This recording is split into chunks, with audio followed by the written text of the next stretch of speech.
demak o'sha pul topayotgan odam u bandasini sharoitini bandasiga yoqadigan narsalar chiqaryapti, bandasiga xizmat qilyapti. Shuning uchun ham uni puli ko'p. Lekin sizlar o'ylaysizlarki, unga Alloh taolo uyib to'g'ib beryapti.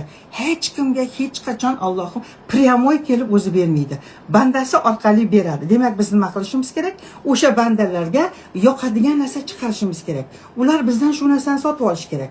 Yoki restoran ochadigan bo'lsak, shunday bir zo'r ovqatlar qilishimiz kerak, ham arzon, ham atmosferasi chotki, salqinkina yozda, misol uchun mana yonimizda Toshkent City'da Uyg'ur degan restoran bor. Menga yoqadi. Ham ovqatlari qimmat emas, ovqatlari zo'r, ham salqingina. Shuning uchun ham qancha papuchi ketayotganda har xil restoranlar bor, lekin biz qizim bilan o'tib imенно Uyg'urga kiramiz. Nima uchun? Salqin, muomalasi zo'r, ofitsiantlari chotki yosh bolalar shunday xizmatni chotki qilib qo'yadi.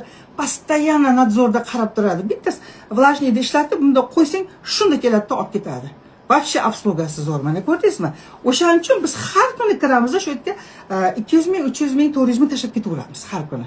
Mana ko'rdingizmi? Siz aytishingiz mumkin, endi u restorandagi odamni omadi chopdi-da, Allohning suygan bandasi ekanda, Allohim beraman desa shu ekanda. Yo'q, u harakat qildi, u to'g'ri harakat qildi. Ya'ni bandasiga zo'r sharoitlar yaratib berdi.